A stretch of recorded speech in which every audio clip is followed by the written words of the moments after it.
Assalamualaikum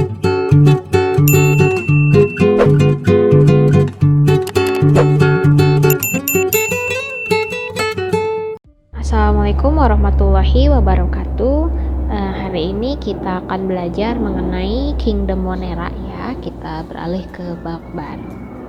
Nah, sebelumnya kalian harus tahu dulu dong ciri umum Kingdom Monera itu seperti apa. Maksudnya ciri umum di sini yaitu berarti semua anggota Kingdom Monera pasti memiliki ciri tersebut ya. Yang pertama adalah sebelum kesini coba kalian bandingkan dulu antara dua sel ini ya.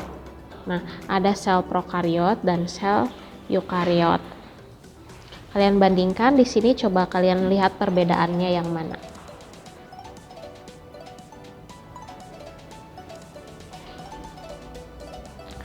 Nah, coba di sini perhatikan ada dua tipe sel. Yang pertama ada sel prokariot, yang kedua ada sel eukariot. Sudah tahu perbedaannya di mana? Nah, untuk lebih mudahnya coba perhatikan yang di sini. Nah, prokariot itu dari dua kata ya. Pro itu artinya sebelum, karion itu artinya inti. Sedangkan eu itu adalah sebenarnya dan karion juga adalah inti. Nukleus itu inti sel ya maksudnya. Nah, di sini perbedaannya adalah pada inti selnya. Untuk yang prokariot, inti selnya itu tidak ada selaputnya, tidak ada pelindungnya ya. Atau nama lainnya tidak ada membran inti, tidak bermembran inti. Nah, sedangkan yang sel yang eukariot, ini nukleusnya ada yang namanya membran inti. Nah, ini yang seperti benang-benang kusut itu adalah DNA-nya ya. Karena inti sel itu isinya DNA atau materi genetik di situ. Ya, jadi bedanya di situ. Untuk yang eukariot sudah punya membrannya. Jadi DNA-nya itu terbungkus ya dengan membran. Sedangkan yang prokariot itu tidak terbungkus oleh membran seperti itu. Nah, itu bedanya prokariot dan eukariot. Kira-kira kalau Monera yang mana ya? Yang pro atau yang eu? Monera itu kingdom yang paling primitif, yang paling sederhana.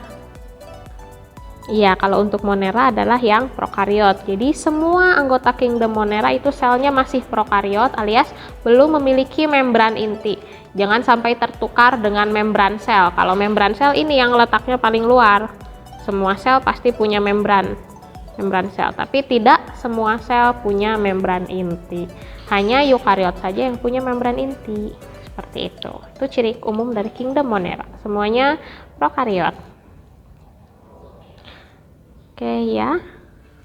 Nah, ini ada beberapa subkingdom dari Monera. Yang pertama ada Archaebacteria, ada Eubacteria, kemudian ada Cyanobacteria.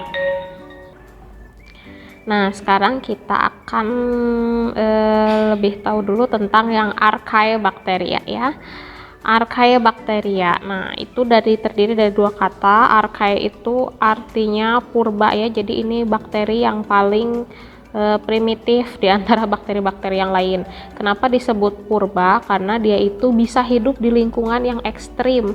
Karena kan kalau zaman dulu suhu juga belum senyaman sekarang. Itu biasanya suhunya masih sangat tinggi dan yang bisa hidup pada saat itu yaitu Archaebacteria, dan Archaebacteria juga masih ada sampai sekarang gitu, tapi biasanya hidupnya memang di lingkungan yang ekstrem. Lingkungan seperti apa sih? Nah, di sini yang pertama ada thermophilic. Thermo itu artinya suhu, philic itu artinya suka ya. Jadi dia itu bisa hidup di tempat yang panas, misalnya kayak di kawah gunung kayak gitu, itu dia bisa hidup. Contohnya ada Sulfobolus dan Pyrrholobus. Kemudian halophilic. Halo itu artinya garam ya. Philic itu artinya suka. Jadi dia bisa hidup di lingkungan atau di perairan yang dengan kadar garam tinggi. Misalnya ini Halobacterium dan Halococcus.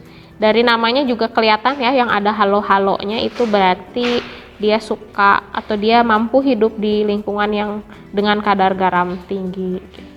Kalau bakteri yang Eubacteria sih biasanya ketika kadar garam tinggi ya dia mati, lisis si selnya itu, krenasi, pecah. Kemudian ada yang metanogen. Kalau metanogen ini dia mampu hidup di lingkungan yang anaerob. Anaerob di sini maksudnya minim oksigen. Ya, serta mampu menghasilkan gas metan gitu. Ini contohnya ada Methanobacterium, kelihatan ya dari nama-namanya.